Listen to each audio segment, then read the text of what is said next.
d'ailleurs, le fait est que des artistes de la variété française demandent à ce que, par exemple, ce soit Adamso ou Orelsan écrivent pour eux. C'est assez significatif et ça veut dire que le type d'écriture maintenant, on a compris que c'est ça qui touchait en fait le public, qu'il y a une possibilité en fait de transmettre des messages ou des émotions différemment et que je crois qu'on a fait le tour de la variété française telle qu'on l'a connue et que du coup on va chercher de la jeunesse là où elle se trouve en fait, donc c'est dans le rap quoi. Quand tu vois que Damso écrit pour Louane ou Kenji Girac, t'as compris qu'il y a quelque chose qui se passe, en tout cas et que le hip-hop est considéré différemment.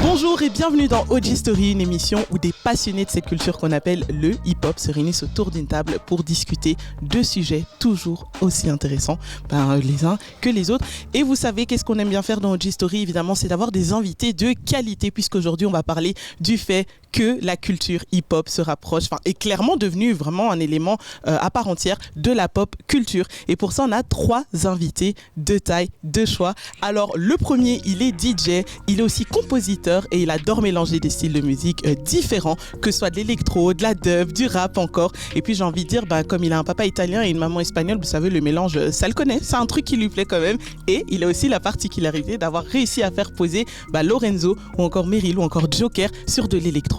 To Die For est avec nous. Ça va, tu vas bien? Je vais très bien et toi? Cool, moi aussi. Alors ça va, t'es prêt pour ce OG Story? Ouais, avec plaisir, merci pour l'invitation. Ça me fait plaisir de te recevoir, tout comme notre deuxième invité aussi, qui est journaliste musical à l'écrit et aussi à la radio. Alors elle, son kiff aussi, c'est de décortiquer, décrypter tous des petits faits musicaux comme ça sur les réseaux sociaux. Et d'ailleurs, on peut le dire, sur TikTok, elle a quand même plus d'1 million de vues sur des vidéos qui cartonnent. Allez voir, franchement, vous allez kiffer de dingue. Elle a aussi fait les interviews des plus grands dans le rap game et justement, elle est passionnée de ce rap-jeu qu'on aime aussi dans OG Story. Marie Frankinen fait le plaisir de venir. Bonjour. Comment tu vas, Marie? Ça va très bien, merci beaucoup de m'inviter. Franchement, c'était normal, j'ai envie de dire, c'était presque une évidence aussi. Donc bienvenue dans OG Story et j'espère que ça a beaucoup papoté. Merci, j'espère aussi, on va essayer en tout cas. Et notre troisième invité, alors on va être clair, il a fait le 3/4 des pochettes d'albums du rap game francophone, on peut se le dire. Du Green Montana, du Damso, du Aiko, du Towson, lors du commun. Je pourrais passer 20 ans à vous citer toutes les covers qu'il a fait parce que le Boog est partout, le Boog est en place vraiment et lui aussi c'est un amoureux justement de cette culture qu'on appelle le hip-hop. Romain Garcin et son œil avisé sont avec nous. Eh bien merci pour l'invitation, très content d'être là. C'est un grand plaisir, un honneur même. Wow, carrément. Oui c'est vrai, c'est un grand plaisir et un honneur et justement comme je disais aujourd'hui on va vraiment parler du fait que le rap, même la culture hip-hop, vraiment occupe une place très, très, très importante dans la pop culture aujourd'hui. Mais avant d'aller plus loin, la première question que j'ai pour vous, c'est quel est le premier morceau de rap que vous avez écouté et vous vous êtes dit, mais attends, est-ce que ça, c'est vraiment encore du rap en fait? Une qui vous a mis dans le doute de, est-ce que c'est encore du rap ça? Moi, c'était Kanye West avec Touch the Sky. I gotta testify, come up in the spot looking extra fly. Parce que c'est clairement un mélange dans le hip-hop pour le coup, un mélange et c'est un morceau qui va piocher dans tous les registres et donc je me suis dit tiens, est-ce que c'est un titre qui est hyper populaire et qui fait donc partie de la pop ou est-ce que c'est du hip-hop pur? Très bon point de vue. Alors, To Die, Romain, qui? Moi je crois que ça doit être du Akon un peu, quand il a commencé à poser sur des beats un peu plus, même tu sais, reggae / électro. Ses flows étaient quand même rap et je me suis dit ça m'intéresse ça, tu vois. Ouais. Je pense que ça doit être le premier. T'as demandé, c'est ça la question. Exactement. C'est bon, alors j'ai une. T'as bien répondu. J'ai même pensé. En fait, je te regardais comme ça parce que j'ai pensé à la chanson Dangerous, that girl is so ou même des trucs comme exactement, ça.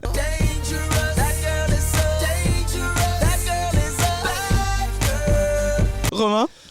Moi j'ai un souvenir d'avoir eu un petit choc, ça va donner un indice aussi sur mon ancienneté, mais pas d'agisme dans OG Story. En plus on s'en fout. Non, c'était sur un morceau d'AKH à l'époque, c'était sur l'album Electro Cypher. Et c'est la première fois que j'entendais un morceau qui mixait, en tout cas un morceau qui tournait à l'époque même sur Skyrock, qui mixait l'électro, les breakbeats et le rap d'AKH. Et le morceau s'appelait Une autre dimension. Dans le propos, pique noir et men trollo, mate la dimension et franco de ton avis, je m'en scoop kono. Il y avait Tyro dessus, il y avait Freeman, il y avait Karim Leroy, il y avait AKH. Et je me rappelle que ça m'avait mis un choc. Je me dis, en fait, c'est fini. On était clairement dans une période boom bap à l'époque. Et je me dis, ça y est, on passe à autre chose. Et j'avais eu du mal un peu à digérer. Et puis j'ai kiffé ce morceau en l'écoutant, en le réécoutant, quoi. Eh ben franchement, tout ça, c'est pas un hasard, puisqu'on voit qu'aujourd'hui, clairement, le rap, c'est un des styles de musique le plus écouté dans le monde. Quand tu sais que 36% des 18, dans la fourchette, en fait, 18 à 34 ans, 36% écoutent du rap, c'est vraiment un indicateur pour dire que c'est clairement devenu populaire. Alors que dans ses débuts, on sait très bien, quand on retrace l'histoire, ben, ça a été un truc très critiqué. Ouais, votre musique de ghetto, là, de voyous, on n'en veut pas, rester là-bas. Et ce qui est dingue, c'est qu'ils auraient pas dû critiquer justement le rap comme ça, enfin, qui est un des piliers de la culture hip-hop, comme on le sait, puisque finalement, quand on voit aujourd'hui, c'est un des styles les plus dominants. Encore une fois, aujourd'hui, il n'y a pas qu'un rap, il y a plusieurs styles de rap et vraiment, ça a traversé différentes classes dans la société, quoi. Tout le monde peut écouter du rap, que tu viennes de province, que tu viennes de cité, peu importe, en fait, ça peut s'adresser à tout le monde. Et un des exemples les plus parlants qu'on peut citer, c'est qu'en 2017, en fait, pour la première fois de l'histoire de la musique moderne, le rock n'est plus la musique la plus écoutée aux States. T'as le rap qui passe au-dessus. Un autre exemple qu'on peut donner en 2019, c'est quand la Snap, du coup, fait le classement des 10 albums les plus vendus. On se rend compte qu'il y a 5 albums de rap dedans. Et le premier, c'était qui, vous savez? Non. C'est une idée. De l'année 2019? De l'année 2019. Damso? Non. Ah, Jul. Non. Orelsan. PNL en premier. Ah oui, PNL, oui. PNL en 2019, premier, ouais. avec 2 frères. On a grandi comme les princes de la ville, les rois du hall. Qui a été certifié double disque platine, je crois que c'est 260. C'est la première année où il y a plus d'albums rap dans le top 10? C'est ça, le plus d'albums dans le top 10. J'aurais même donc dit le plus un peu d'albums avant, rap dans le ouais. top 10. Et est-ce qu'il n'y a pas un impact avec le fait justement que le streaming a été pris en compte à ce moment-là? Exactement, ça va C'est venir pas plus bouleverser ancien, ça, pas mal encore de choses. Mais pas en France. Aux États-Unis, oui, mais 2019 pas en seulement France. Ok. Je pense que c'est arrivé assez fort sur le tard et c'est vrai que c'est un gros changement sur les top albums, même aux États-Unis, quand tu vois quand le streaming rentre dedans. Et d'ailleurs, si tu fais encore une comparaison entre le top album des ventes achetées et le top album des ventes streaming, tu vois qu'on n'a pas du tout les mêmes résultats. Et encore, aux États-Unis, ils comptent les vues YouTube. Hein. Oui, aussi. Dans ce top 10 là, donc du classement 2019 de la SNEP, on retrouvait en premier du coup PNL avec 2 frères et puis on retrouve aussi Nino qui était dedans aussi avec Destin. Je suis dans le placement, t'es dans la perte, je suis dans le classe A ou dans le classe E. C'est ça qui a été un véritable carton. Justement, toi Marie, tu parlais du fait que les streamings, justement le fait qu'on compte les streamings dans les ventes d'albums, de singles, ça a beaucoup changé la donne. Est-ce que cet impact-là, donc l'explosion des streams, des ventes, ça a eu peut-être une influence ou ça a changé quelque chose dans vos carrières en tant qu'artiste ou journaliste pour toi ou designer? Moi, clairement, ouais, je pense. Je vais être le plus impacté là-dessus. Je pense. Moi, en plus, dans ce truc semi-électro, semi-rap, vendre des CD, on part citer sur une compile, je veux pas citer de marque, c'est compliqué. Donc le streaming, ouais, c'est la porte, l'ouverture à toute carrière. Après, pour vous, je sais pas si ça a un...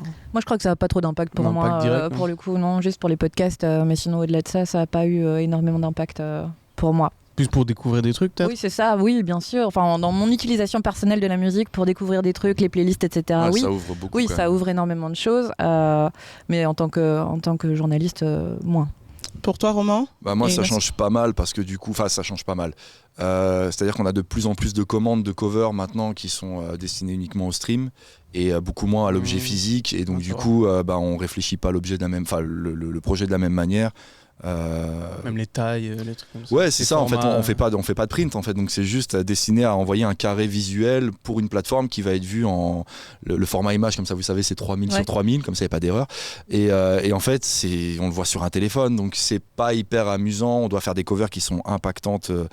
Sur un iPhone. En plus, c'est ce que j'allais te demander. Est-ce que c'est kiffant pour toi du coup de faire J'aime pas. Moi, je veux que ça sorte en vinyle, au minimum, tu vois. Mais donc, il y a des fois où Non, ça sort minimum pas CD. du tout, autrement qu'en digital. Sur des artistes en développement, souvent, sauf s'il y a vraiment une structure qui croit vraiment en son artiste, mais quand c'est vraiment on y va à tâtons, généralement le projet il sort que. Toi d'ailleurs, j'imagine par exemple, surtout toi tu fais beaucoup de singles et des j'ai jamais one-shots. fait de physique. Voilà, t'as pas fait de physique jamais. parce que tu te destines pas à un public qui achètera. Non. J'imagine que le jour où tu seras prêt, que tu vas sortir ta masterpiece, tu vas la sortir un minimum en vinyle à un moment donné, mais Ouais, même c'est un single ou quoi. ouais. Les labels, ils t'obligent un peu dès qu'il y a un carton C'est pour ça. faire revivre le truc. Mais non, moi, au final, jamais de physique. Et ouais, je crois que j'ai jamais même imprimé un. Ouais, mais c'est un une kiff. visu, Et quoi. donc, tu détiens un truc. Est-ce que tu détiens ta musique en physique ou pas du tout. Non, pas Pas du tout. clé USB. Clé USB. On peut Ça dire marche. ça. C'est Non, quand oui, même une tu- façon de transporter le truc, quoi, j'ai envie de dire. Mais toi, tu disais que ça a changé ta carrière. À quel niveau tu le sens, justement? Pour moi, c'est plus simple déjà pour travailler avec d'autres personnes, tu vois. C'est-à-dire que quand tu montres aux gens que tu as fait X streams, que tu as composé un son qui a fait X milliers ou millions, j'en sais rien, de streams, bah, c'est con, c'est un CV, tu vois. C'est le gars, je le connais pas du tout. Est-ce que j'ai vraiment envie d'aller en studio avec lui? Tu tapes son nom, tu dis, ah ok, il a quand même composé ça. C'est quelqu'un, Ou pas, tu vois. Et tu te dis, ah bon, ça m'intéresse pas trop. Et puis après, tu te dis, voilà, c'est plus une carte de visite. Donc pour moi, ouais, c'est plus simple, quoi. Mais clairement, la culture hip-hop, elle est omniprésente et il y a 3 choses qui pourraient quand même un peu expliquer ça.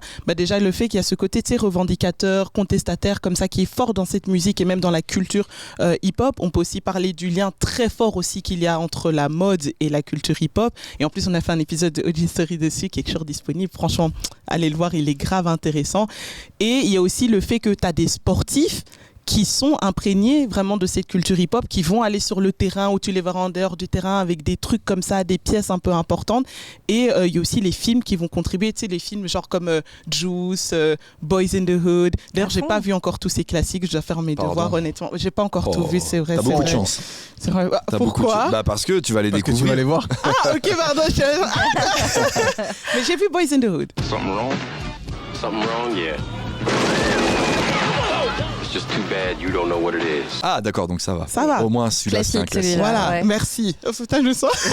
Je vais faire mes devoirs, promis. Et justement, parmi ces 3 éléments-là, je me dis, est-ce qu'il y a des sportifs ou des films comme ça en lien qui mettaient la lumière sur la culture hip-hop, qui vous ont fait kiffer ou qui vous ont transmis cette envie d'aimer encore plus la culture hip-hop et peut-être le rap aussi? 8 Mile.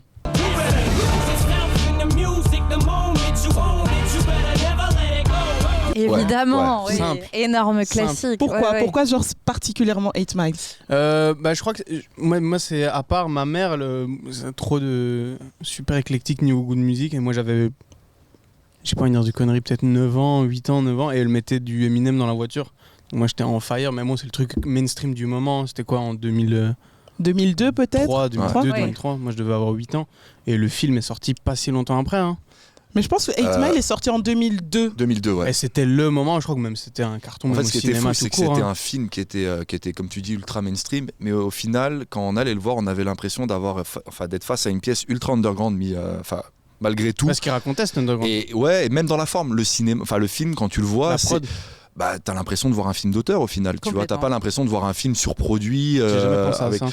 Et donc du coup, et puis même, il y avait eu des films autour du rap. Jamais des vrais films sur le rap, Qui suivait quelqu'un. mais en tout cas, c'était toujours un peu caricatural. Même quand t'avais OI avec Method Man et Redman, Ouais, c'était toujours ouais, un peu ouais. gaulerie, etc. Là, t'avais vraiment un film qui t'amenait dans l'underground du rap à Détroit, en plus la ville bien ghetto comme il faut, De ouf.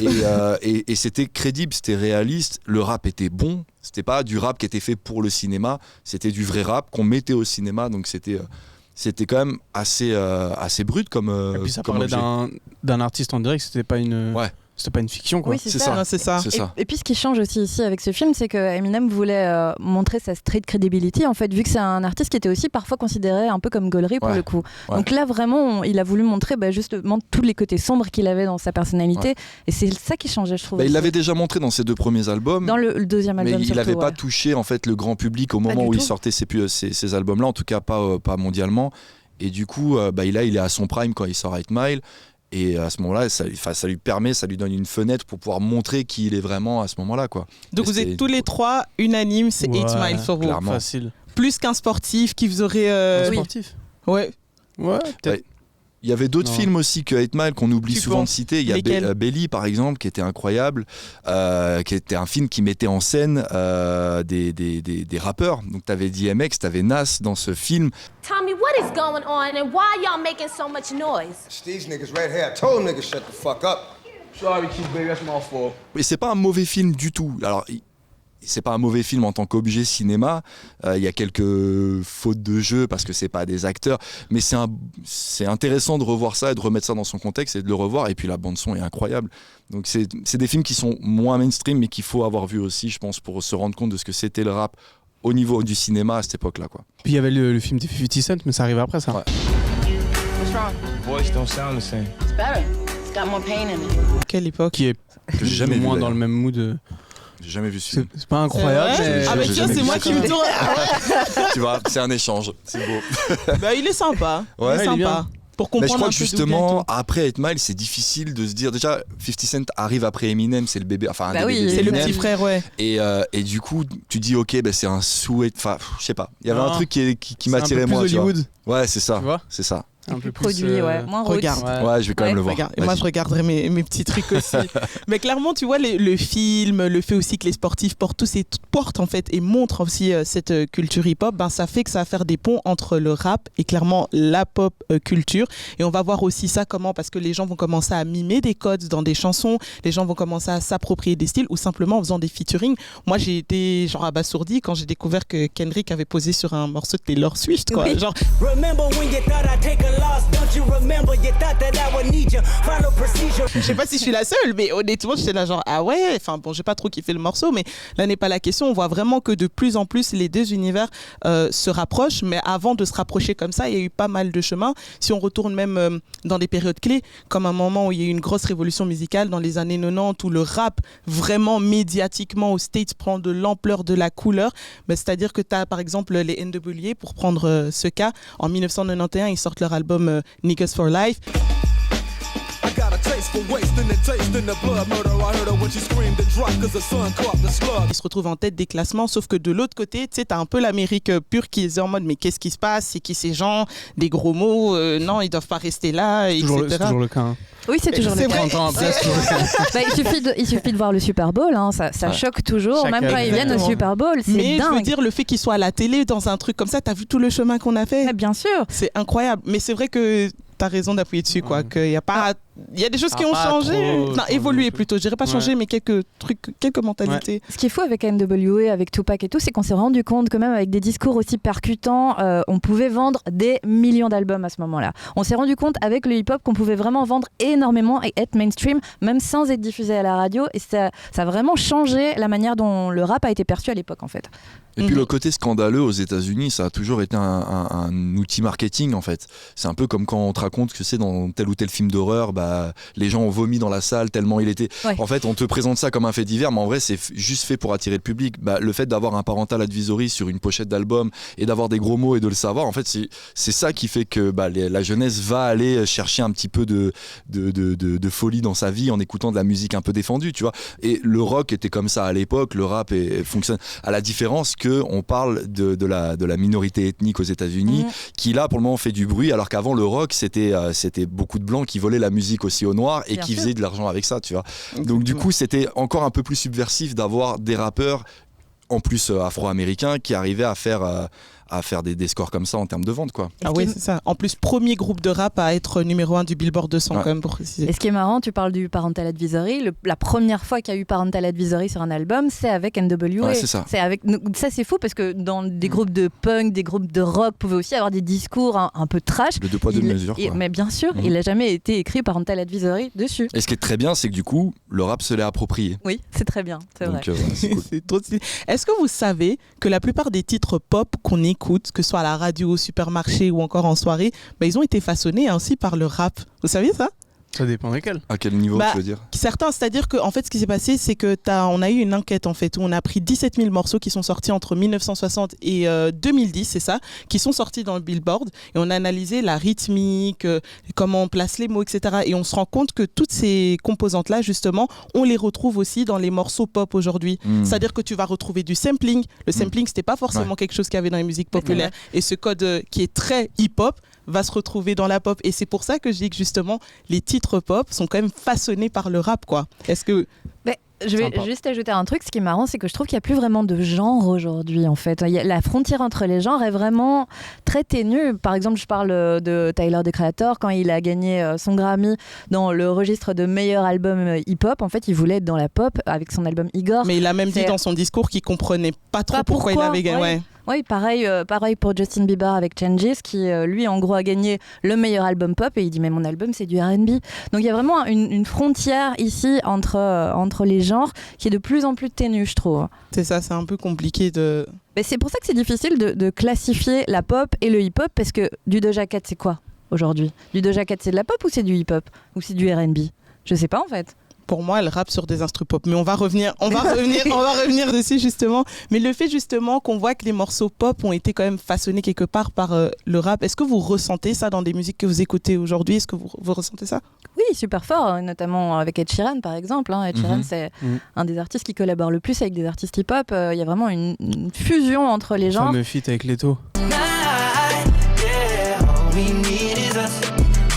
Beaucoup plus de love depuis que je suis dans les top streams. Ouais. Non, mais même dans la manière d'écrire, il y a un album que j'ai pas mal écouté en variété française pure, c'était l'album de Ben Mazué. Et en fait, même dans sa façon d'écrire, on sent qu'il a écouté plus de rap que de chansons françaises. En tout cas, de la manière, l'influence au niveau de l'écriture qu'il a, elle vient du rap. Dans la construction des phrases, dans le découpage, etc. On n'est plus dans les longues phrases qu'on laisse traîner, etc. On est vraiment dans quelque chose de très saccadé. Puis d'ailleurs, le fait est que des artistes de la variété française demandent à ce que, par exemple, ce soit Damso ou Orelsan écrivent pour eux. C'est assez significatif et ça veut dire que le type d'écriture maintenant, on a compris que c'est ça qui touchait en fait le public, qu'il y a une possibilité en fait de transmettre des messages ou des émotions différemment et que je crois qu'on a fait le tour de la variété française telle qu'on l'a connue et que du coup on va chercher de la jeunesse là où elle se trouve en fait, donc c'est dans le rap quoi. Quand tu vois que Damso écrit pour Louane ou Kenji Girac, t'as compris qu'il y a quelque chose qui se passe, en tout cas et que le hip-hop est considéré différemment. Ah, c'est ça, quand il faut les appeler. Là, maintenant, on appelle tout le monde. On appelle le bon monde, c'est vraiment incroyable. Et on va continuer justement dans notre ligne du temps. Justement, on disait que la culture hip-hop, elle est clairement omniprésente. Et le truc qui est vraiment... Il y a des gens peut-être qui vont... Les puristes vont dire que ça craint justement que les deux mondes se relient. Mais moi, je trouve qu'il y a quand même des trucs sympas qui sont ressortis de ça, dans le fait que dans les années 2000, tu as vraiment les deux genres qui vont se mélanger. Il y a de plus en plus de maisons de disques qui vont capter, tiens, il y a des petites stars de rap là et tout. On va prendre ces gars-là, on va les mettre avec une artiste pop qui cartonne et ils vont faire un son ensemble. Et ça a donné pas mal de belles choses. Et une artiste qui incarne très bien cette époque-là, c'est Jennifer Lopez, qui a collaboré avec blindé d'artistes. Il y a LL Cool J dans le titre, c'est All I Have.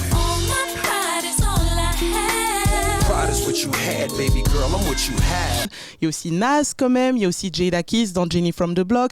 C'est vraiment quelque chose qu'elle a très bien su faire. Jay-Z aussi va jump sur la... Ja Rule, évidemment. Ja Rule, Elle attendait de le dire. Attends.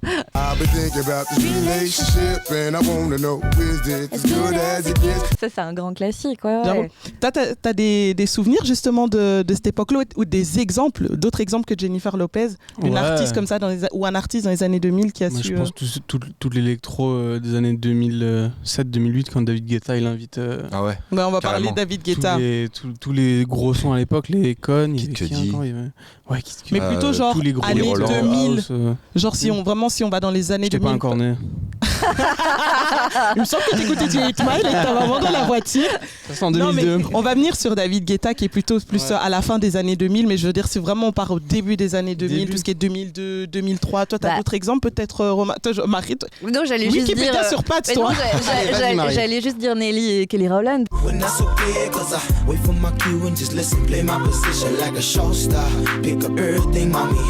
Incroyable ce morceau. Après elle a plus un registre R&B. Oui, c'est vrai.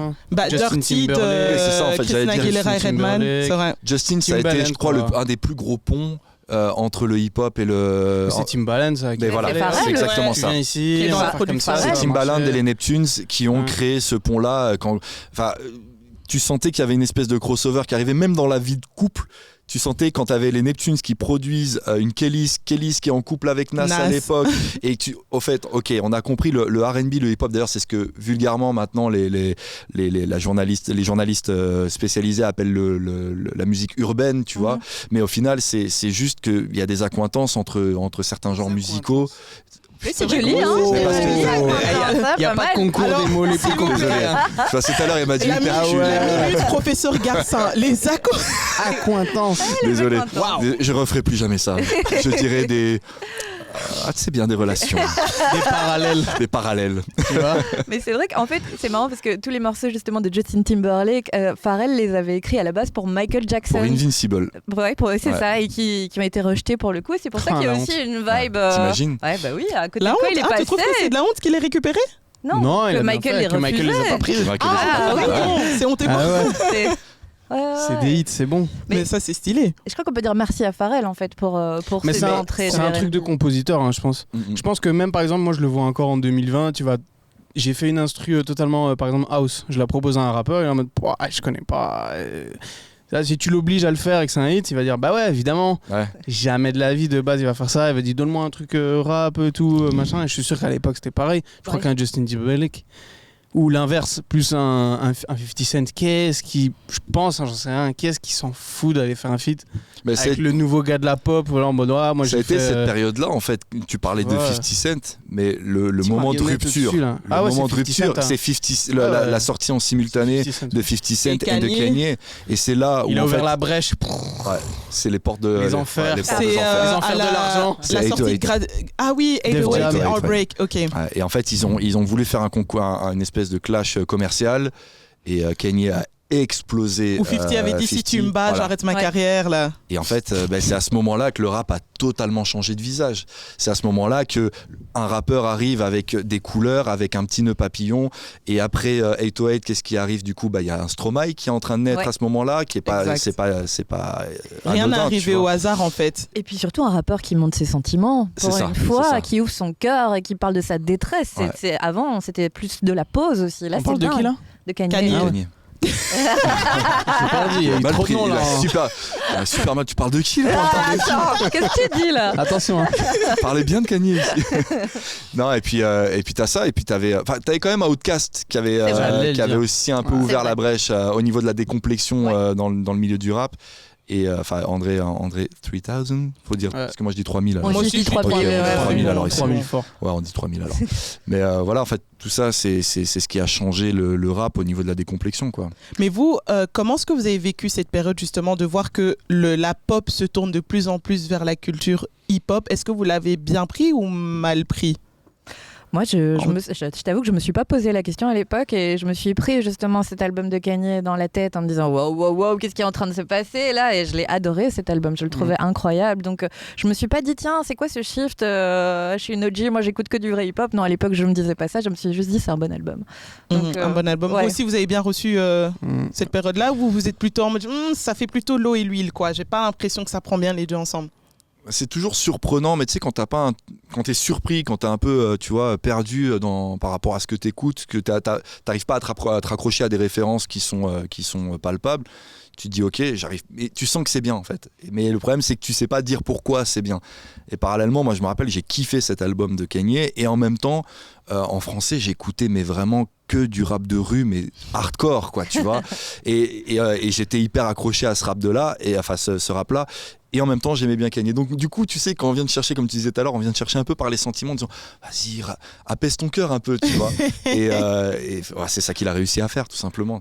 Et si je vous posais la question, justement, c'est parce qu'un ancien comme Eminem, justement, lui, ça l'avait dérangé toute cette période parce qu'il disait this is not hip-hop, this is pop, tu vois. Mais le truc qui est marrant, c'est que lui-même, après, va collaborer avec Rihanna dans Love the Way You Lie et qu'au final, il fait un peu le contraire de. Enfin, il a plutôt fait faites ce que je dis, mais ne faites pas comme je fais. Now I know we said things, did things that we didn't mean, and we fall back into the same patterns. Donc c'était quand même marrant que Eminem ils disent tout ça, et puis Eminem a aussi contribué justement au fait de rendre le hip-hop, la culture hip-hop, le rap, rendre ça largement connu. C'est le monstre en fait, comme c'est un des monstres qui a fait que cette machine est devenue limite inarrêtable. Mais il l'a pas voulu, je crois. Même s'il était blanc, il a rien à faire. Ouais. Non, c'est vrai, c'est parce qu'il était blanc aussi. Ouais. Mais je veux dire en même temps, t'as participé à quelque chose, maintenant c'est devenu incontrôlable. Maintenant, je trouve que c'est facile de critiquer quand même et de taper dessus. Ceux qui critiquent, ce sont des aigris. C'est vrai ça. Je crois qu'il y avait surtout là, je pense que vraiment il était aigri. Mais il l'était, mais en fait le truc c'est que quand t'as un virage qui est pris comme ça, aussi serré, tu vois, il y a toujours des gens qui n'arrivent pas à comprendre ce qui est en train de se passer, et quand tu comprends pas, quand quelque chose se passe et que tu comprends pas ce qui se passe, tu réagis de deux manières. Soit tu décides de laisser faire et d'essayer de comprendre ce qui est en train de se passer, soit tu réagis. Tu as une espèce de révulsion, tu dis non, je veux rien savoir. Mais t'imagines, c'est quoi son but ? Vous arrêtez tout maintenant. En fait, les gens ils vont jamais. Ouais, c'est ça. C'est juste ça. Casse pas les couilles. Ça veut dire qu'il est vraiment nostalgique d'une époque, mais il y a plein de gens qui sont comme ça en fait, c'est qui veulent pas. Moi, ça m'arrive des fois de voir des trucs sortir, de me dire oh frère, tu vois. Là, il y a un artiste dont je citerai pas le nom qui fait un espèce de rap mumble là qui est en train de. Mais tu passes, tu fais aller. Voilà, c'est ça. Mais en fait, sur le moment, tu te dis En fait, c'est plus quand tu vois des artistes que tu comprends pas se faire valider par des artistes que tu comprends. Et là, tu comprends encore moins. Oui, c'est vrai ça. Et il faut juste, tu vois, des fois se dire, vas-y, viens, on se laisse un peu porter. C'est que de la musique. Et bah, en fait, si t'aimes pas, comme tu dis, t'écoutes pas. Et puis, tu passes, c'est tout. Bonne chance. Comme un grand poète l'a dit. Ouais, prends par la taille. Mais ce que j'allais dire aussi par rapport à Eminem, c'est que justement, voilà, pour revenir dessus, lui, il a contribué à rendre ça largement connu, le rap. Et ça a peut-être permis aussi, tu sais, à des gens, c'est un peu l'équivalent comme un Orelsan, quoi, qui lui, avec son rap, s'est dit. Moi je vais parler de ce que je connais, tu vois, je viens de province, je vais rapper sur ça, donc c'est quand même un peu tristounet que papa Eminem puisse râler comme ça. Et toujours il râle beaucoup en même temps, hein. Il râle beaucoup Eminem. Après, qu'est-ce que tu dirais Eminem? Il y a des gens à qui on n'ose pas dire grand-chose, hein. Tu connais. Alors, pour continuer justement dans cette évolution de la musique, là on va arriver à la période justement où moi, personnellement, j'ai rien compris, c'est l'invasion électro qui s'est passé. Ça, on s'est mangé cette vague d'un coup en mode tu sais, t'as genre les maisons de disques qui ont capté qu'en gros tu mets un bon artiste pop, t'as une bonne prod électro, tu mets un rappeur dessus, c'est parti, t'as un hit, quoi. Merci les Daft Punk, hein, pour le coup. Là, merci. Ah oui, clairement. Pour la petite histoire avec Kanye West. Avec Kanye West, oui, parce que Kanye s'est dit, tiens, il y a quelque chose qui se passe là, donc il a repris Harder, Better. Je me trompe là. Harder, better. Faster, Stronger ou Better. Faster, Stronger, oui, je sais plus dans quel On a réussi le test. Better. Merci. Merci. Merci, voilà. Let's get lost tonight. You could be my black Kate Moss tonight. Play secretary on the boss tonight. Il a samplé ce morceau. Non, c'est clairement les Daft Punk qui ont lancé cette mouvance-là avec leur succès absolument considérable. C'est ça, ils vont même interpréter ce titre à la cérémonie des Grammy en 2008, tellement c'était fort. Et franchement, la liste, elle est longue. Tu parlais justement To Die For tout à l'heure de David Guetta avec les Black Eyed Peas, et David Guetta avec Sexy Beach. Akon, ouais, avec Akon. Je peux encore te citer quoi d'autre encore? Les Crookers, Day Night. Ouais. Voilà.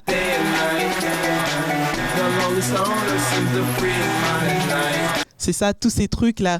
Moi, personnellement, j'ai mal vécu cette période. Il y a eu toute la période aussi avec DJ Track, qui était l'ancien DJ de Kanye, et qui remixait pas mal de morceaux aussi.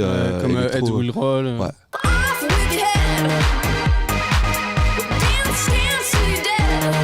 J'ai mal vécu cette période, mais avec le recul, je trouve que c'est top qu'il y ait eu ça justement parce que ça montre justement le fait que le rap est vraiment quelque chose que tu peux caser quand même un peu assez facilement partout. Mais là, je vais me tourner vers toi justement, toi qui es quand même un pro en termes d'électro. Toi, est-ce que ça t'a conforté justement dans le fait de dire faudrait que je continue dedans, il y a un truc pour moi? Je crois que quand j'écoutais les sons à l'époque, je crois que je les détestais à fond. Pour vrai, hein.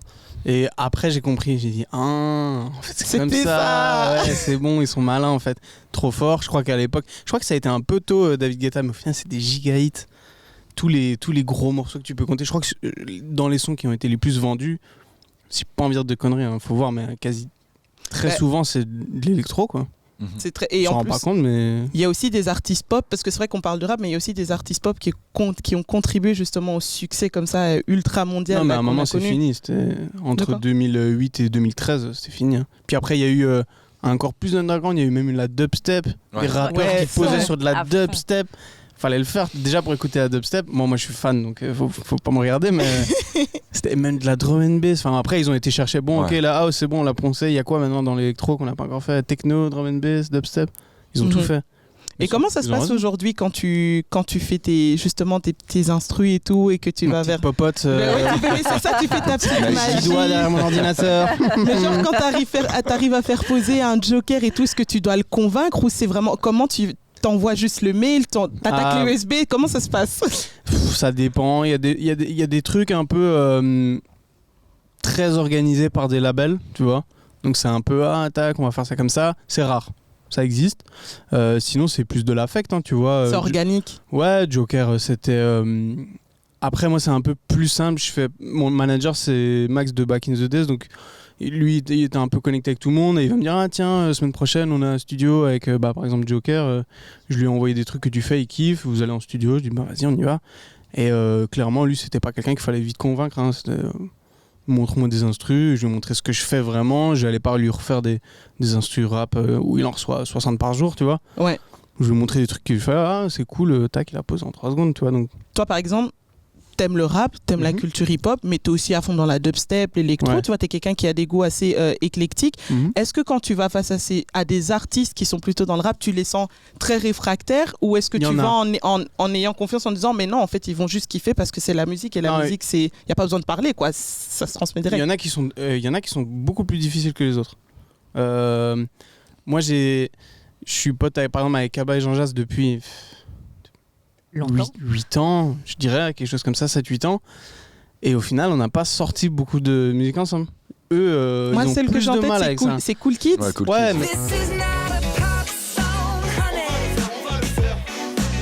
Mais c'était et déjà c'est il y a longtemps, c'était en 2016. C'était un petit hit, hein. Oui, mais c'était déjà un pas vers le rap entre guillemets. Et c'était pas en plus, c'était ultra pop, c'était pas électro. C'était en plus, même funk entre guillemets. C'était l'époque un peu Calvin Harris, Pharrell machin. Donc ça allait dans le mood du moment. Eux ils se sont dit ça ressemble plus ou moins à un hit qui existe déjà, donc vas-y on y va à fond, tu vois. On n'a pas essayé de copier, mais c'était la mouvance de ce moment-là, 2016-2017. Après il y a des gens clairement, il faut y aller quoi. Mais après si tu forces trop, ça marche pas. Faut que ça reste un minimum naturel. Faut que ça reste. Et je pense qu'une mélodie forte ou une idée forte, que ce soit sur une batterie rap ou une batterie électro, je pense que les gens, tant que la mélodie elle est bonne et que le mood est bon, ils feront le nécessaire. Quoi. S'ils sont inspirés, bien sûr. Totalement. Moi, l'artiste que j'ai pas su me piffer à ce moment-là, c'était Florida.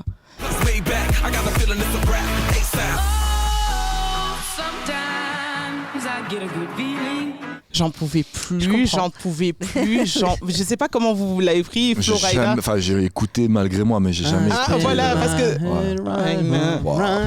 C'était bien en soirée, quoi.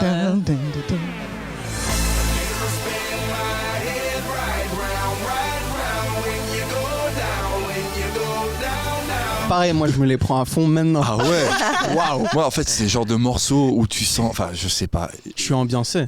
Ouais. Ça t'ambiance pas. Je le mets, tu vas faire comme ça.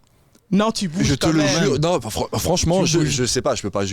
Moi, je te dis, je bouge mes orteils tout. C'est bon, c'est parti. Mais j'aime pas. Mais voilà. Mais t'aimes pas, mais. Je sais pas, en fait, moi, j'ai l'impression que c'est de la musique qui a été commandée par le Club Med. Tu vois ce que je veux dire? Vraiment, pour aller danser au bord de la piscine, tu vois, faire ton petit fitness du matin, tu vois. C'est un peu ça, parce que ça passe dans les magasins. Enfin, ça passait dans les magasins et tout. Donc, clairement, j'imagine, c'est que du commercial. Dans l'eau, là. Ouais, voilà.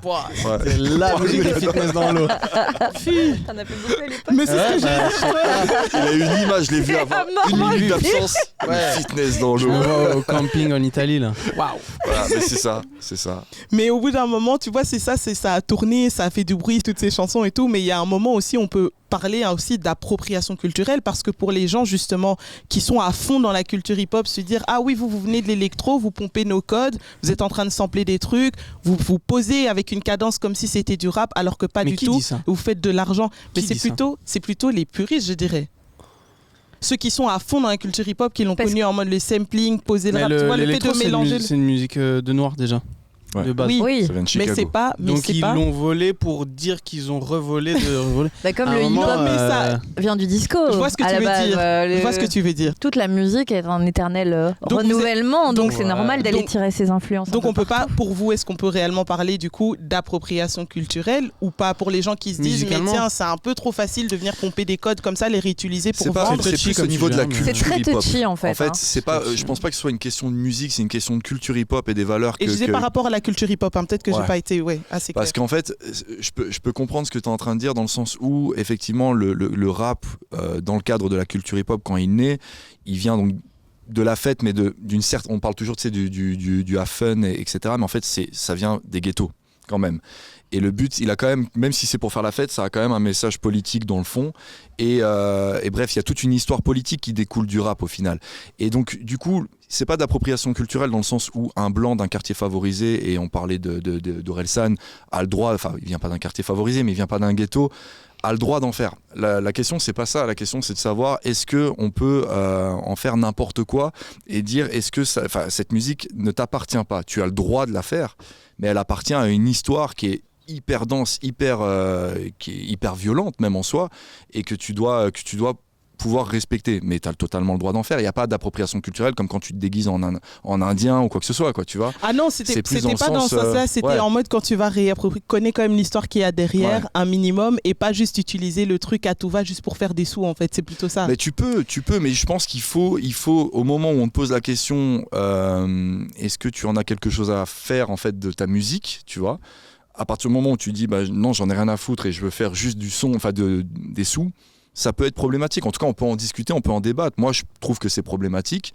Après, on peut empêcher personne. Il n'y a rien qui dans la loi qui t'interdit de le faire, tu vois. En plus, il y a beaucoup d'exemples. Par exemple, quand tu vois une Katy Perry, d'ailleurs, j'aime bien cette chanson, bizarrement, Dark Horse. Elle te prend un truc trap, elle vient de l'univers pop. Elle pose, enfin Juicy J vient dessus et ça cartonne. C'est pour ça que je posais la question justement de est-ce que c'est pas trop facile d'aller pomper comme ça, shipper des trucs juste pour que ça cartonne, quoi. Oui, c'est facile, mais en même temps, comme on le disait, c'est vraiment quelque chose qui est dans l'histoire de la musique depuis toujours. Et moi, c'est plus la question d'appropriation culturelle qui peut être vraiment hyper touchy ici. Donc oui, il y a des codes évidemment à respecter, mais je pense que les gens sont pas obligés de les respecter quand c'est une démarche créative. Et je pense que tous les rappeurs ne connaissent pas l'histoire du hip-hop et d'où ça vient et les revendications. Et il y a plein de morceaux hip-hop aujourd'hui qui n'ont plus de revendications et ça marche très bien aussi. Il n'y a plus du tout. T'as vraiment une voix radio. Hein. Merci beaucoup. C'est gentil. Je l'écoute, je me dis nickel, pas de tremblement. Je t'écoutais à fond. Après, le truc aussi, c'est que tout le monde peut se plaindre. C'est-à-dire qu'on a reproché à des artistes comme Justin Bieber, Michael Moore de vous pompez, etc. Mais après, t'as aussi des artistes. Mais il redonne indirectement aussi, tu vois. Par exemple, son premier titre à Justin Bieber, il y avait Ludacris en feat, non ? Ludacris, il l'a fait avec Travis Scott. En fait, après, à partir du moment où si tu rends jamais, t'as volé le truc. Genre, je pense un peu plus, par exemple, un peu à du Elvis au début, tu vois. Ouais. Bah, entre guillemets, tu prends sans jamais donner. Mais là, quand tu fais des feats, ton premier son tiré un peu du rap, t'invites un rappeur. Bah, tu redonnes indirectement et puis tu mets de la lumière sur quelqu'un. C'est exactement ça que j'essaie de développer tout à l'heure. Là, tu viens vraiment de bien le dire. Bah alors là, les amis, on a beaucoup parlé. Du coup, je propose de faire un petit jeu. Ouais. Le roi du silence. Ça marche pas dans OG Story, malheureusement. On va faire un blind test plutôt. Ouh là là. Un blind test. Et vous avez vu, on a beaucoup parlé aussi des artistes pop qui ont fait des featuring avec des artistes rap. Et justement, c'est ce qu'on va faire maintenant. Vous allez écouter des titres. Okay. Quand vous avez trouvé les deux interprètes, c'est-à-dire l'artiste pop et l'artiste rap, bah, vous me dites c'est qui et si vous avez la bonne réponse. Et pour gagner, il faut dire les deux. Et on lève la main ou comment ça se passe ? Il faut dire les deux. Très, très bonne précision. Okay. Il faut dire les deux. On crie, vous levez la main, oui, Okay. vous levez la main. La VAR me dit on lève la main, on lève la main. On va essayer comme ça. Ben, je compte sur toi, Toudaï, tu devrais être bon, non ? Oui, je pense que tu vas être là. J'espère. Non, c'est nul, lever la main, faut dire le mot en criant. Mais non, Il sinon. n'y aura pas d'énergie. Sinon, après, Je suis d'accord avec toi. tu veux foutre la merde. Est-ce qu'on est prêt ? Ouais, C'est parti pour le premier. on y va.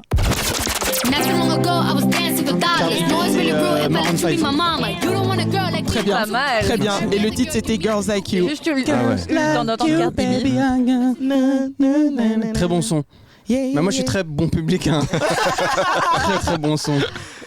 Ok, c'est parti, on enchaîne avec le deuxième.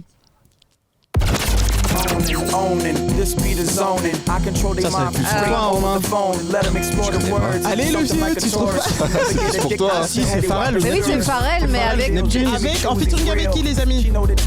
Ah oui, attends, je viens de reconnaître Pharrell. Pour Attends. les deux artistes. Pharrell, c'est Pharrell ou Notkin ? C'est Pharrell. Ah, ce morceau. Si tu connais. Tu connais ? Je suis sûr que tu connais. Quand on va écouter C'est une meuf ou un mec ? Une meuf. En featuring, attends, écoute d'abord. Avec Clips ? Britney. Non, elle est blonde. Elle est blonde, Christina Aguilera. Non. Christina Aguilera. Ouais, c'est Christina Aguilera, non ? Non, elle vient d'un groupe pop, rock. Ah, les Pussycat Gwen Dolls, là, non ? Stefani. Oui. Yeah. On se partage le point. Hein. Oui, c'est vrai. Mais j'avais Pharrell, j'attendais d'avoir le Ah deuxième. putain, mais oui, je connais le morceau en plus. Can I be like Mais ouais, that? putain, You can mais- be like that. C'est Ouais. Il a perturbant. mis le couplet Par contre, bien compliqué. Ouais, là. ouais. La VAR ici, on fait quoi ? On partage le point en deux Ouais, pour on partage. Marie. On me dit oui, Je suis ok. désolé. pas grave. 1,5 et 0. 0,5. Je préfère avoir 0, je te le dis. C'est une première donc. 0,5. C'est vraiment nul. On enchaîne avec le troisième. Je repasse ma vie. Ah, ça c'est Johnny. Johnny, ouais. Et Doc Gynéco, non ? Ou pas si ? J'en ai fait des rêves. Il faut Secteur le A. nom du groupe. Secteur A. Non, c'est non, Ah non. oui, Ministère amer. J'ai Bien jamais joué. voulu. Bien Ça joué. existe vraiment ? Ouais. Ouais.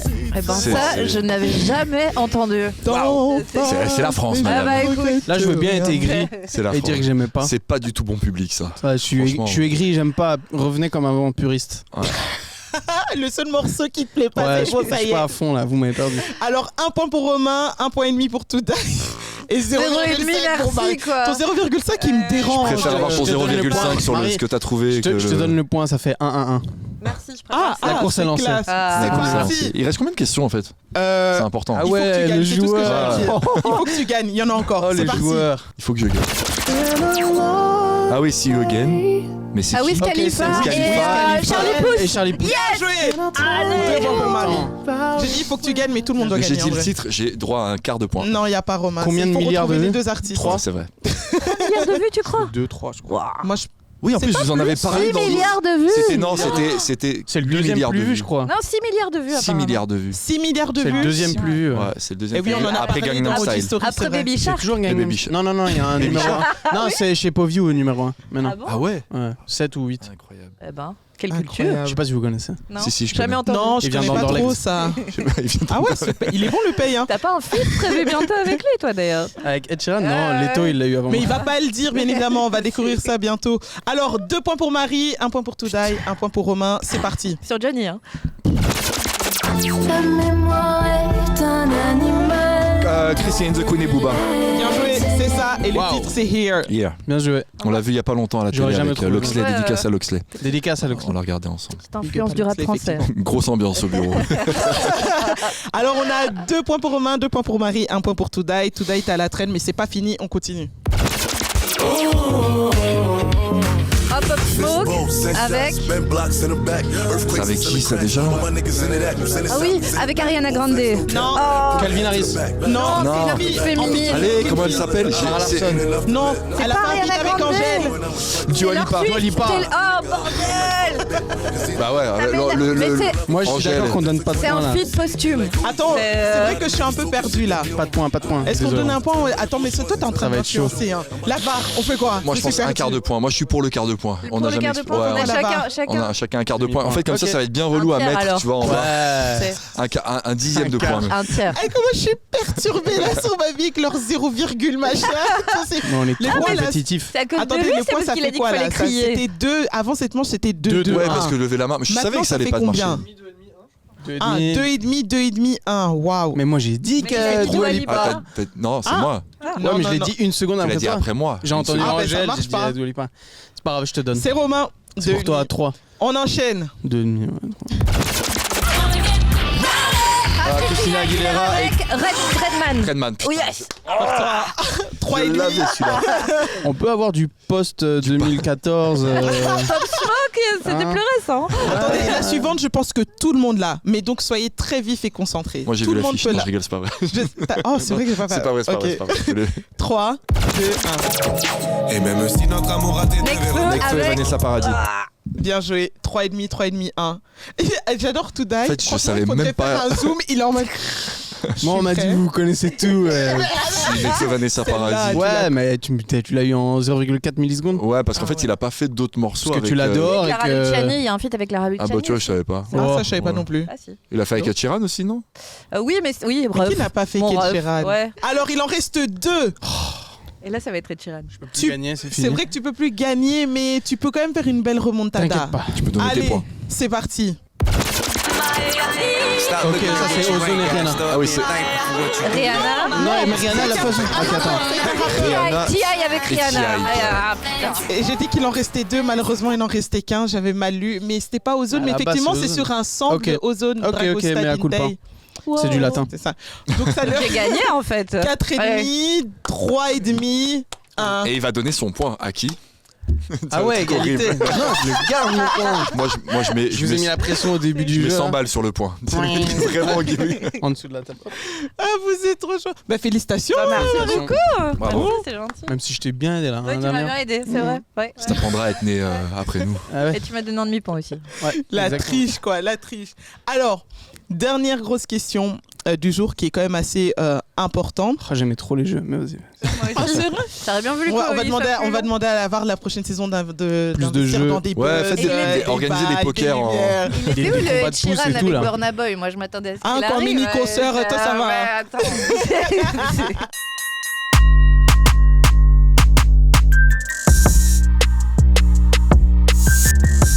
Alors les amis, est-ce que pour vous, la pop a tué les valeurs du rap? Wow.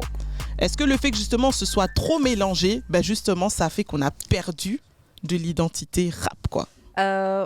Je vais répondre vite fait, mais pour moi non, parce que la pop reste caractérisée par le fait que ce sont des interprètes, des gens qui n'écrivent pas leurs textes, et le hip-hop reste quand même caractérisé majoritairement par le fait que ce sont des gens qui écrivent leurs textes. Donc oui, il y a clairement un mélange d'influences, mais il y a une différence entre les deux registres à ce niveau-là, parce que c'est quoi la pop finalement aujourd'hui, à part des interprètes? Je ne sais pas. Moi, je lâche ça comme ça. Je pense, je vais faire un parallèle et rebondir. Une métaphore. Je vais faire un parallèle à ce que tu es en train de dire. Moi, ma théorie, c'est que les gros morceaux de rap qui fonctionnent deviennent pop, mais qu'ils sont rap à la base. Donc c'est-à-dire que t'as tout un registre. Si tu veux aller écouter ton rap conscient, tu peux toujours aller écouter du West Side Gun à côté, des petits gars que tu kiffes. Mais si tu veux écouter ta pop, que ce soit de l'électro, du rap, X ou Y, du top 20 du moment, évidemment c'est devenu pop parce que c'est tombé dans la culture populaire. Voilà, ça c'est ma théorie. Et toi, ta théorie? J'ai pas de théorie, mais par contre, je pense que ça n'a pas tué le rap dans une certaine mesure, dans le sens où, à partir du moment, enfin, le rap est politique, on en a parlé tout à l'heure. Pour moi, le fait que la place de la pop et des gros vendeurs soit enfin pris par des mecs qui viennent de quartier, par des gens qui viennent de la diversité, et qui prennent en fait la place qui était habituellement occupée par les Michel Sardou, les Johnny Hallyday, etc., et qui prennent cette place-là maintenant. Je pense que c'est une victoire politique. Après, on peut développer 1 milliard de temps sur le capitalisme et le fait que maintenant ça engrange énormément d'argent et que du coup ça pervertit un peu les artistes, etc. C'est autre chose. Mais le fait est que de voir Jul au Vélodrome, qu'on aime ou pas Jul, le fait de voir, je sais pas moi, Booba au Stade de France, qu'on aime ou pas Booba, peu importe, c'est politique de fou et c'est la nouvelle pop, et le fait que la nouvelle pop vienne de ces gens-là, c'est une très bonne chose. Et ils sont pas, en fait, ce qui est bien aussi, c'est qu'ils sont pas passés par les mêmes canaux. Par exemple, là, t'as, je crois que c'est Gazo numéro 1, top 50 France, un truc comme ça. Et il est pas arrivé numéro 1 en faisant le même circuit qu'un gros artiste pop qui va faire tous les plateaux télé, toutes les radios. Ouais, voilà. Donc le mec, il a son mérite d'être là, et il l'a pas fait, il a, entre guillemets, il a pas vendu son cul, quoi. Pour arriver là, il a fait. C'est parce que sa musique elle parle. Et ça montre aussi que la place des médias est bien moindre aujourd'hui parce que justement ils ont liés. Oui, ça dépend. Mais les artistes sont devenus aussi quelque part les médias classiques entre guillemets. Oui, les médias classiques parce qu'ils ont voulu. Et ils ont consciemment voulu nier toute une partie de la culture qui était devenue la culture mainstream en fait. Tu dois plus faire un Drucker pour vendre tes tickets à l'Olympia quoi. Non, et surtout un Drucker qui comprend pas ce que tu fais. Ça peut te permettre de toucher un public plus large, ça veut dire de toucher le public des plus de 40 ans, des familles, etc. Ce qu'on voit par exemple chez Soprano, tu vois, le fait qu'il ait fait The Voice, etc. Ouais, ça même Orelsan, il le fait. Hein. Orelsan je sais même pas s'il en a encore vraiment besoin, mais il le fait parce que voilà. Mais par contre, ce qui est hyper intéressant, c'est que, oui, tu parlais de l'importance des médias maintenant. En fait, on voit que les plus gros vendeurs en France, dans le rap, et donc du coup en France tout court, c'est ceux qui ont des communautés ultra actives sur les réseaux, sur Twitter, sur Discord, etc., qui organisent eux-mêmes leur propagande à moindre frais au final, parce que c'est une promo gratuite et une promo qui est monstrueuse. Et ça change totalement la donne au final. Regarde, les gros artistes ne donnent quasi plus d'interviews. Hein. Quand tu vois par exemple Beyoncé avec ses Beehive, c'est eux qui font toute la promo derrière. C'est ça. Mais les outils ont changé évidemment. Donc, Non mais c'est ça qui est dingue. Et qu'est-ce que vous pensez de cette phrase quand on dit le rap c'était mieux avant? C'est dommage de dire ça. C'est une phrase de nostalgie. Lui, il est d'accord. Ouais. Flag. Il a fait. Non, parce que j'écoute autant de rap actuel que de rap à l'ancienne. Je trouve qu'il y avait de la merde à l'époque, comme il y avait des tueries à l'époque, comme il y en a maintenant aussi. Et c'est juste une question de nostalgie. C'est comme dire la télé c'était mieux avant, parce qu'avant on kiffait regarder le Club Dorothée à la télé et que maintenant on trouve que les dessins animés pour les gamins c'est plus nul qu'avant. C'est juste une question de perception, et tout ce qu'on vit dans notre enfance, on le kiffe toujours plus, on a une affection différente que ce qu'on vit à notre âge adulte. Et c'est juste ça, mais je pense qu'il y a... Enfin, ce qu'on est en train d'écouter maintenant, les gamins de maintenant vont être nostalgiques de leur rap des années 2020 de la même manière qu'on l'a été dans les années 90. Et en plus, genre si tu veux du rap conscient, ou plutôt avec un message revendicateur, t'as du Kendrick, t'as du J. Cole. Et si tu veux un truc un peu plus les poteaux du quartier, l'hashtag, etc., tu peux écouter du Jul, tu peux écouter du Kobalade, donc il y en a pour tous les goûts, quoi. Là, surtout à cette époque-ci, il y a tellement de registres possibles et tellement d'artistes différents, ce qu'il n'y avait pas justement il y a 20 ans. Ça, c'est vraiment quelque chose qu'il y avait beaucoup moins en tout cas. Mais c'est totalement ça. Alors finalement, est-ce que justement, toutes ces stars-là qu'on a citées, ce sont nos pop stars en fait aujourd'hui? Ouais, clairement. Ouais, pour moi, oui, en tout cas. Et oui, c'est comme du Beyoncé. Enfin, je pense que tout est mélangé et je pense qu'on peut dire que ce sont nos pop stars à nous. Parce que c'est les artistes mainstream en fait. Mais c'est vrai qu'après, des fois, je me dis, est-ce que c'est vrai que je veux dire, la culture hip-hop, ça a évolué, c'est devenu mainstream, etc. Mais je me dis, est-ce que tout le monde a vraiment envie dans le rap d'être une pop star? Est-ce que c'est pas des fois associé à un truc un peu négatif? Pop star, ça veut dire que tu fais des tournées médiatiques, tu vas chez les Drucker, etc. Tu vois? Si tu veux faire de l'argent, t'as pas vraiment le choix en fait. Donc je parle pas du côté média, mais je parle du côté grosse tournée, concert, etc. C'est du gros argent. Oui, du gros argent. Oui, bien sûr. Parce que regarde Freeze, il fait du gros argent. Non, c'est vrai. Ouais, Freeze, mais il fait quand même parfois des concerts. Ouais, mais. Parfois. Puis quand tu parlais des pop stars aussi, en fait, on citait Orelsan, mais en fait maintenant quand je regarde Orelsan avec un peu de recul, sa carrière, etc. Et maintenant surtout à l'âge qu'il a, parce que maintenant il a passé les 40 ans, en fait tu te rends compte que c'est, pour notre génération, c'est le Jean-Jacques Goldman de la génération de nos parents en fait, tu vois, et que c'est à peu près, c'est pas la même musique, mais en termes d'impact médiatique, en termes de capital sympathie, etc., tu vois, tu te rends compte que les choses se décalent et qu'en fait à l'époque c'était, il y avait les Michel Berger, il y avait les Balavoine, il y avait tout ça. Maintenant on a des Orelsan, on a des Damso, on a des, enfin tu vois, et ça va rentrer encore dans des Julien Doré, des trucs comme ça. Hein. Ouais, mais je crois pas qu'ils vont avoir un impact populaire à travers les époques. Ils en ont, c'est des gros vendeurs aussi, mais ce que je veux dire c'est que dans le côté pop culture, on se souviendra beaucoup plus d'un Orelsan, je parle dans 30-40 ans, que d'un Julien Doré. Je souhaite pas ça à Julien Doré, j'espère qu'il fera une longue carrière et qu'on parlera encore de lui à l'époque. Mais je veux juste dire que je crois qu'il y a une espèce de mouvement générationnel qui fait que maintenant, on avait, comme je t'ai dit, Jean-Jacques Goldman, on a Orelsan, il y avait, comment elle s'appelle, j'ai perdu son nom, la femme de Michel Berger. France Gall. France Gall, on a Angèle. Enfin, tu vois ce que je veux dire? On a tous ces trucs-là qui sont en train de bouger. Mais il n'y en a pas tellement non plus, hein, tu vois. Ah, quand même. Je sais pas. Moi, je suis pas convaincu je saurais pas de citer 20 artistes qu'on pourrait vraiment s'en rappeler dans. On parlait tout à l'heure en rigolant du nouveau Johnny. Pour moi, Jul, c'est le nouveau ça, Johnny. Comment est-ce qu'on peut savoir de qui on va pas se souvenir? On sait pas dire ça maintenant aujourd'hui. Tu sens quand même l'impact, avec un peu de recul, l'impact que ces rappeurs ont dans la pop culture, tu vois, par des signaux très simples. Le signe Jul, il est rentré dans la pop culture. Tu peux être sûr que Jul est rentré dans la pop culture. J'avoue, c'est 0,77 Jul ad vitam aeternam. Mais tu sais, t'as des gars qui ont fait des numéros 1 pendant des années, des grosses tournées, des machins, je sais pas si on parlera de Oh Boy dans 20 ans, quoi. Ouais, mais c'est pas la même chose. L'impact pop culture, il est pas aussi fort. Pour moi, tu vois, c'est quand même des numéros 1 TikTok, des numéros 1 tu vois, les rappeurs qui vont faire rentrer des mots de vocabulaire, par exemple, même le sang de Jul, c'est des gens qui vont impacter la culture vraiment des gens, alors que Oh Boy fait pas ça. Ouais. C'est pareil, tu vois. Alors c'est au-delà de son rap aussi, quoi. Ouais, c'est pour ça que je parle de pop culture, dans le sens le personnage. Ouais. T'auras PNL, t'auras Orelsan, t'auras Jul qui vont rester, t'auras peut-être Gazo, faut voir. J'attends de voir comment il va transformer l'essai, mais j'y crois peut-être un peu moins. Damso qui peut aussi traverser les époques, je pense. Booba, tu vois. En fait, qui tu vois encore faire des tournées dans 15 ans, quoi. C'est ça le truc. Parmi tous ceux qui viennent de citer, tu veux dire? Parmi ce qui arrive maintenant, tu ceux vois, qui vont marquer dans 20 ans, en mode qui tu vois en mode ah ouais, lui Flag, c'est sûr, il sera encore en tournée. On s'attendait pas à revoir les Spice Girls en tournée, gars. et elles reviennent. Ah ouais. Elles vont fêter leurs 25 ans. Enfin, tu vois ce que je veux dire? Il y a toujours ce côté revival qui fait que les artistes reviennent tôt ou tard, et il y a la nostalgie qui s'installe et qui fait que. Vous savez quoi? Seul le temps nous le dira. On l'a assez dit au cours de cet épisode, au cours de cette discussion, c'est que le rap, c'est vraiment un des styles musicaux qui se mélange le plus avec d'autres. Et d'ailleurs, c'est beaucoup difficile, c'est très difficile, c'est mieux de dire c'est très difficile, de définir quels sont exactement chaque style musicaux. C'est pour ça que je vais vous demander, en mode playlist, est-ce que vous pouvez me donner le morceau de rap le plus rock ? Qui commence, c'est moi? Oui, mais tu t'es proposé. Pour moi, c'est Rockstar de NERD.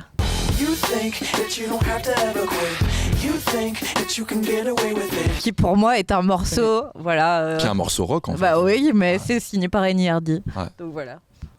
Moi je dirais peut-être Look at Me de XXXTentacion.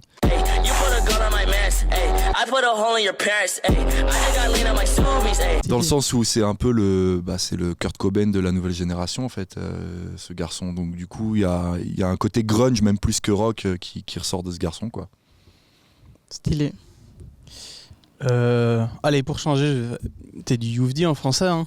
Je suis un mec normal, j'ai mis mon perfecto, club ou bec, je veux long rock'n'roll. C'est vrai. En français. En ricain, moi j'ai bien aimé Black Skinhead de Kanye West. À fond.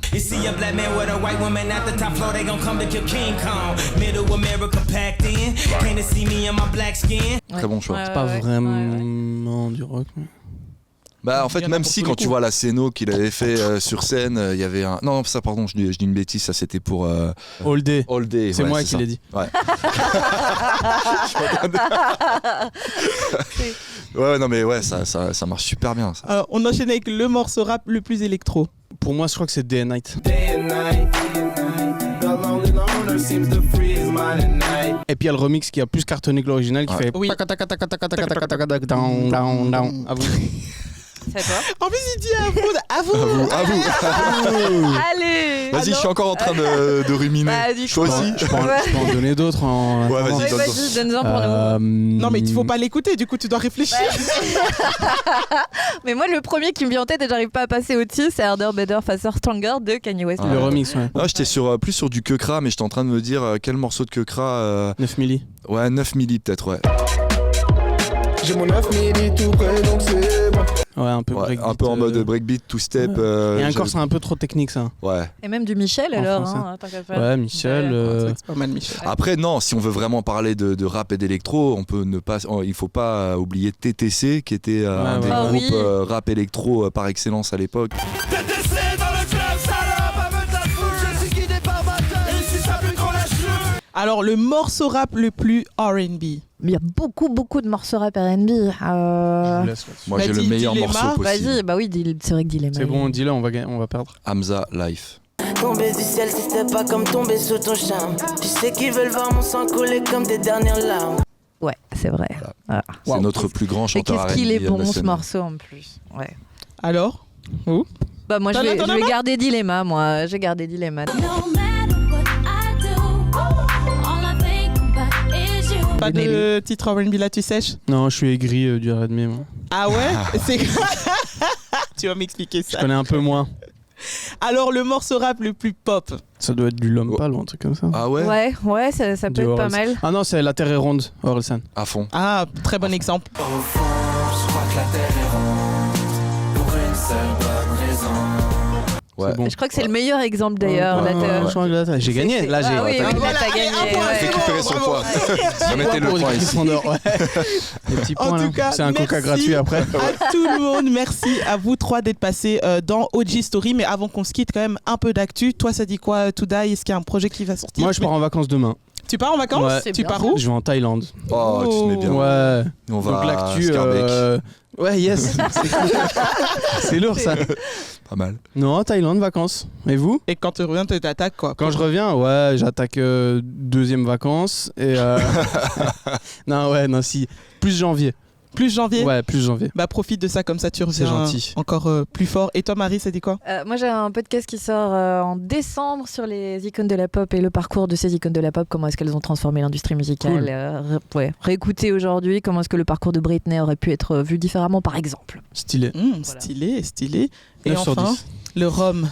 Moi j'ai plein de trucs dont je peux pas parler, c'est le problème de travailler pour les gens. Donc mais il y a plein Et c'est qui ta prochaine cover? Ah bah tiens, il y a Aiko qui je sais pas quand sortira le podcast, mais Aiko sort ce soir, en tout cas au moment où on parle, pour qui j'ai réalisé la cover. Ouais, il y aura cool, le projet de Prinsley aussi qui va arriver, où on va dévoiler encore un peu des éléments de cette cover évolutive. J'aime pas ce petit sourire parce que je sais qu'en stock il a et il y a lui et il y a lui et il y a lui. Mais et après les autres je peux pas dire, mais voilà, il y a plein de choses qui arrivent, on s'amuse bien.